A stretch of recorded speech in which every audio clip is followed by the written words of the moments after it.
Hello and welcome to the Calmcast, a time to feel calm and think clearly. I'm Claire Downham, the Queen of Calm, a transformational life coach. I was a burnt out head teacher who finally made the journey to calm after years of trying, and I want to prevent you from having to do the same. The Calmcast is a series of short explorations, gently guiding you back to your natural state, which is calm and clarity. Just listen like you would listen to music, with an open mind and curiosity. There's nothing else to do. Now let's relax into today's episode. Today I want to talk about compassion. And I'm probably going to go down a couple of veins with this, but we'll just see how it plays out. So I was talking to somebody recently and they were complaining about the behaviour of their colleagues at work. And I could hear in their tone of voice that they were getting quite riled about the behaviour of these people. These people should know this behaviour by now. This is part of our rules and regulations. They've been trained on it. They've, they're why don't they understand? And we've just had an incident related to this kind of thing. Is it not front of their minds that they should be doing this particular activity to ensure safety? It was a safety matter. And as I listened to them getting more and more riled up about what they were saying about what these other people weren't doing right, I really saw, because it's really easy to see it in other people, isn't it? Can't always see it in ourselves, but I really saw how the process they were going through of getting more and more caught up and more upset about what these other people had done was changing how they were feeling. And in a conversation with that person, I directed them to what I am going to point you to today. And that is a multi-layered thing, as these things are, about compassion. The first thing to know about how you're feeling about somebody else's behaviour is that 100% of the time that isn't coming from them. You don't have to like everyone's behaviour. You don't have to like the people who have wronged you. You don't have to like any of that, but it is helpful to know that the feeling you're feeling isn't coming from them.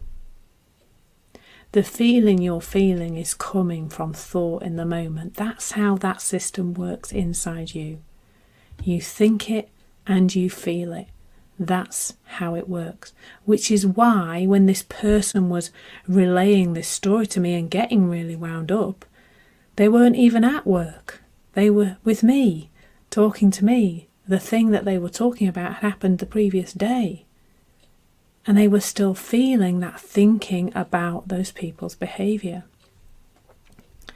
So that's the first thing to know. The first thing to know, and this is rock solid, folks. This is principles. This is fact. This is happening all the time, whether you like it or not. Like gravity, it is the truth. And there is something so powerful in knowing that, and this is why I am saying today that compassion is part of your self-care. And the first time I saw this almost with a boom of insight was last summer. It must be about a year ago actually, that my son had a car crash. He was absolutely fine. He was so fine that the message I received from him went a bit like this. It started with, "It wasn't my fault, Mum, but I've crashed my car." And I wasn't in Leeds where I live. I was away on holiday in Bournemouth, 270 or so miles away. So a long way away from where he was. So obviously, having received that message, I got on the phone to him. And one of my first questions was, are you okay? Never mind the car. Are you okay? What did they say at the hospital? And his answer was, I haven't been to hospital. So I said, well, didn't an ambulance come to the crash? No, an ambulance hadn't come. Well, who picked you up from the crash? And he told me that his dad had picked him up. And of course, then the realisation that his dad had picked him up from a car crash where his car was actually written off, it's a pretty serious crash, and not taken him to the hospital to get checked out. And initially, the well of feeling was so intense. The anger, the what a flipping idiot, or perhaps some slightly stronger language than that. Why would you not take your kids to the hospital? Just had a crash. Who thinks like that? Ranty, angry, feeling horrendous to the point of angry shaking. Have you ever been there when you're like angry shaking? I was angry shaking. And then I just had this insight, which was probably helped a little bit by the physical separation between me and my ex-husband, and the thought that he was sitting in his house with no knowledge of me sitting in a tent in Bournemouth, ranting my head off about his behaviour.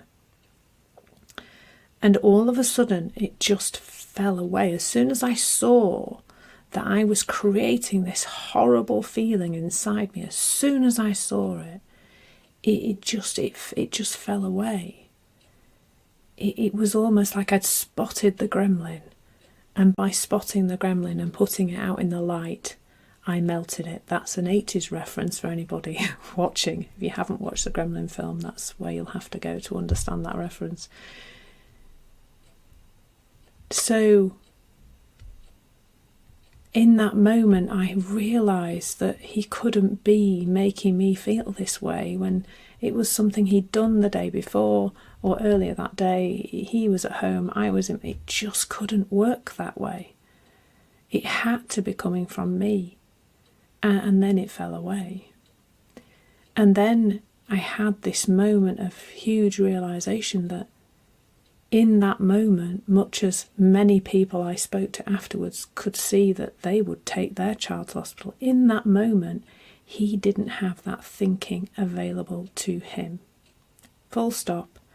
It wasn't that he thought I should do that and then didn't, or well, he might have done, but that's what made sense. Whatever the thinking was that made sense, it meant that my ex-husband didn't take my son to the hospital.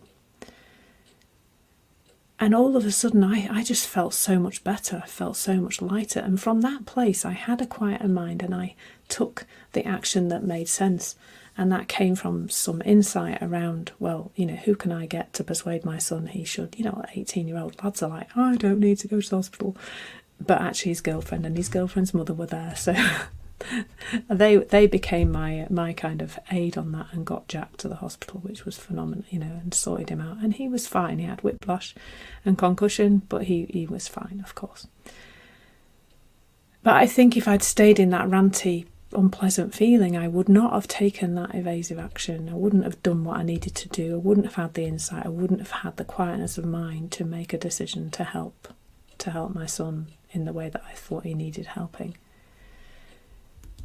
So this is what I'm saying when I'm saying that compassion, understanding that everyone is doing the best they can with the thinking which looks real to them, that it means that we can go through thought processes and journeys around, well, should I take him hospital? We could have had that he could have, maybe my ex-husband had that conversation. I'm not inside his head and I don't wish to be there. But at the point at which the decision was made, the thought that looked sensible was that Jack was fine and he would go off and be fine. And that's all he had. And so, it means that no matter what somebody's doing, no matter how wrong it looks to you, no matter how it looks like it's bad for the whole country or whatever else, at the moment there's a lot of anger around between people who are making decisions that other people don't like, as there always are in the world, of course. And it's sad to see that, because it's so simple when we understand that everybody's doing the best they can with the thinking that looks real to them, and that compassion, that feeling for other people, brings about a nicer feeling in us. And that's why it's part of self-care. Because if you're like this all the time about other people's behaviour, that's not doing you any good. And as a person who burnt out, probably contributed to by a lot of ranting about other people's behaviour, that was one of my stressors, was me ranting about other people's behaviour. Not other people's behaviour, but me ranting about it. I can honestly say that coming from a place of just going, actually, they're doing the best. They've only got this thinking available. That's what they've got. There isn't anything else.